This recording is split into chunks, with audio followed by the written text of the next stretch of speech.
Well, the ins and outs would say you got a couple out this weekend. Can you just give us a summary of who definitely won't be available for Sunday? At the moment, Paulo Retre. He had a bit of a incident training a couple of training sessions ago. Felt aggravation in his groin. He's getting a scan today. We suspect it's probably a grade 1 at the moment. We're hoping it's a grade 1. So we're hoping it'll just be maybe 4 weeks out. Okay. And Marco still recovering from his fracture, but he's going better than expected at the moment. So we're kind of hoping that, he'll be involved by the derby. And Lucas Kelly-Hilt re-aggravated his injury last week. So again, once we get the scans today, I can give you some further news. And Steph Kolikovsky? So Steph is an interesting one because of his time out. He's been training, but he hasn't been training in a team environment, and monitoring his loads has been a difficult part of the process. So we're still playing that by ear. So at the moment, I would say he wouldn't be involved for game day. All right. So the players you have got, how do you feel as you approach game day in terms of your readiness for round 1? Whatever players, I field 11, I'm going to have the utmost confidence. I think if you look at all our friendly games so far, I haven't had the same 11 for whatever circumstances, but all the boys that have played, the younger ones, the senior ones, even a bit of a mix and match, they've all performed quite well. So I'm very confident. And so you feel like you've got the 11 or you've got the 16, 17, whatever it is to get the result you need in round 1? I'm always confident with whoever I field, whoever makes the matchday squad. I know my players give 100%. They're very committed. It's a group that keeps themselves accountable. So even when the younger ones come in, they don't hardly miss a beat. So it's a very positive environment to be in. The new imports, can you just give us an update on how they've meshed into your squad? Both Nagasawa and Ishige very well. It's taken them a bit of time. I would have liked a little bit more time in pre-season for them to absorb the principles that we're trying to get through this year, or trying to play with.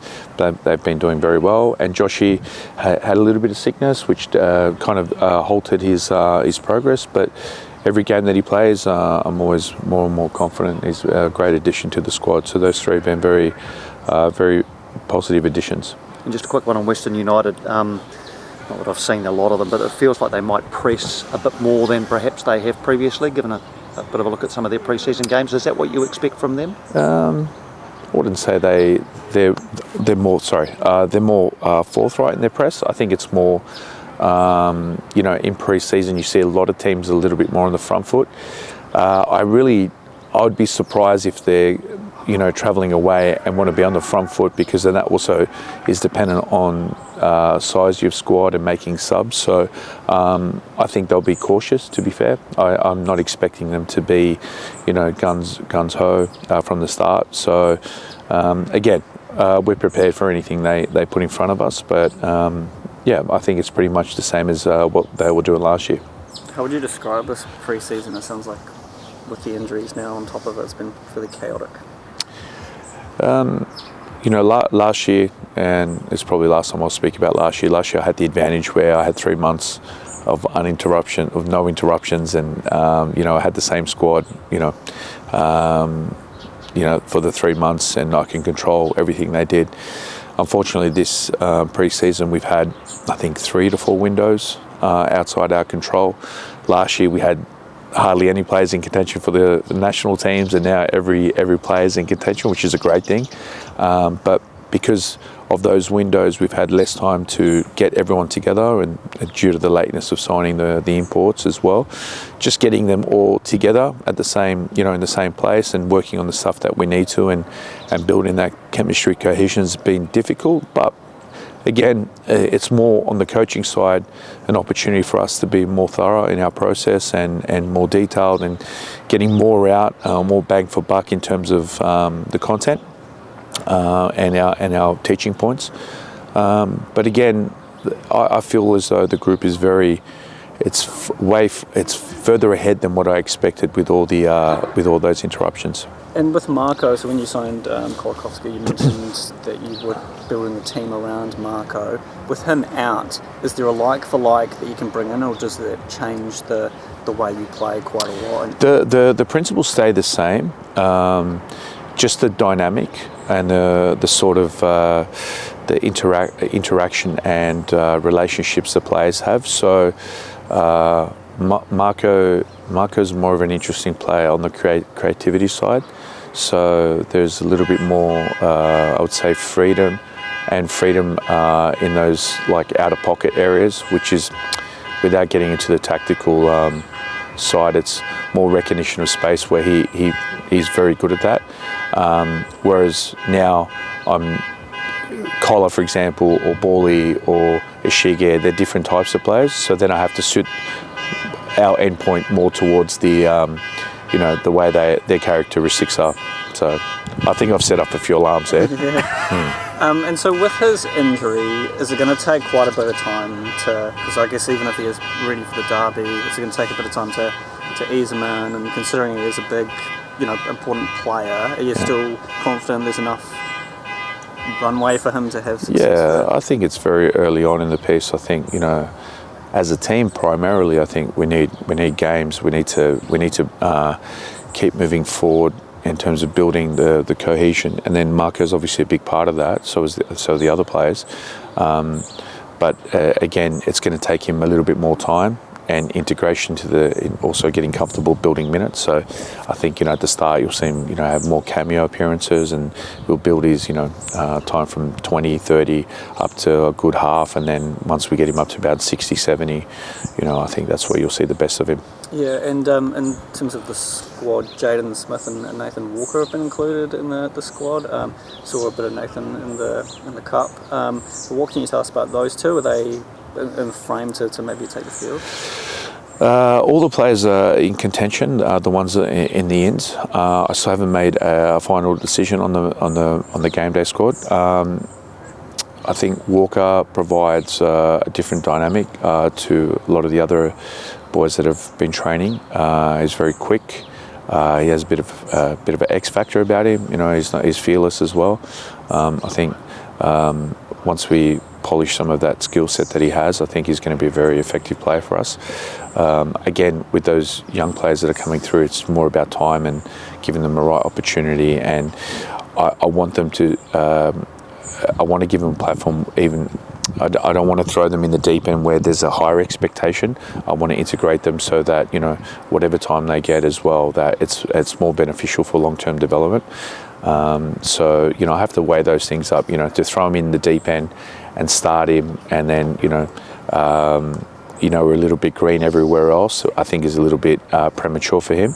But off the bench, I think there's an opportunity. Jaden Smith, for example, he's played all three pre-season games. He's been involved. He started in one, came off the bench for the other two. He did very well. Again, another young player that needs time, a little bit the same sort of trajectory as Finn Sermon when he first started, got thrown in the deep end. Took literally 3 seasons in order to get to his peak. So again, we when we assess these players, we have, not only are we worried about their development now, but how it pans out over a couple of years. Yeah, and I know Corbyn's come from outside the academy, but it seems like you're sort of willing to trust the younger guys to step into that other centre back role with Finn Sermon leaving. What's sort of the inspiration behind that? Do you just feel like you have the talent there that you can promote from within? Yeah, I guess some of the other players you've replaced, imports and stuff have come. So Corbyn's a different sort of a different proposition, because he has certain attributes that we think in a defender that we don't have at the moment, in terms of the aggressiveness and just the explosiveness when he's in those positions. He actually defends quite well. Where he needs to make the shortfall is more around his build-up, which is something that he probably didn't focus on in his club. But here there's a massive focus on that. So it's a matter of bridging that sort of, I wouldn't say inexperience, but he needs to improve that skill set. But we think that the benefit of him and his skill, like his aggressiveness, if we can get his ball playing up to speed, I think he can be a very, very effective defender. As for the young players through the academy like Jaden, there's a couple other boys that are behind him as well, coming through the academy. We have faith, but again, with all those boys, it's about giving them time and exposure and giving them the confidence that they can compete in this environment, and that takes time. Some players embrace that, and it's within a month or 2 months they feel great. There are some that take a year, some take 2 years, and then sometimes it's also they deal with their own expectations from the academy. Sometimes you come through the academy, you're basically put at the forefront. When you come into this environment, you're down the pecking order straight away, and also that's a mental side that they need to adjust with. Some players are different, some players embrace that. So all these boys are in no different situation. So that's why I like to give them time, 3 to 4 months in the environment, see how they deal from day to day, how they deal with setbacks, how they deal with, playing well, for example. But for me, Jaden's done exceptionally well. He's come in, embraced the role, and everything I ask of him, he does. Is it the finished product? No, he's got a lot of development, but it's very positive. And are you going to be watching the Auckland game? Have you kept it much of it? You're not going to? No, I won't watch. I'll worry about Auckland till round 3 prep. Yeah. Why won't you watch them? Because I have to worry about my game. Yeah. And all I focus on is West United for this week, and next week will be Perth. What have you made of the squad that I've put together for their first game? Look, again, until they play, I don't know. I'm not one of these pundits that make, outrageous predictions without even seeing seeing the team. I honestly don't know. And I've seen them in the preseason. I've seen them play with different mix and match 11, but I haven't seen them with all their imports. So until I see that and see the dynamic, and again, the big thing is that you don't know that the team's going to evolve. Every team will evolve in the A-League. So what you're going to get now, I can talk about, but what they'll be in 8 to 10 weeks, it's a lottery. So again, that needs time. They need games like us. Are you happy there's another New Zealand team in the league? Of course I'm happy. I think I've answered this now 100 times. I think that Auckland FC is good for the game. But as for the derby and the matchups and so on, I can't tell you anything else until we play. Yeah, because Bill Foley, I think, wants to win the league in 3 years. I think this is the 18th season. I think it's still winning. Well, it's trying to win your first. Is there more pressure to get there now that Auckland? I think, Rolls, that's like, if I go into the competition not thinking that I'm going to win, there's something seriously wrong. And I think irrespective of whether Auckland are in the competition or not, I think is irrelevant. Like I've planned this whole season, last season, to win the competition. Auckland in the competition has no bearing on us. The only thing that might affect us is competition for players. But yeah, that's not an afterthought.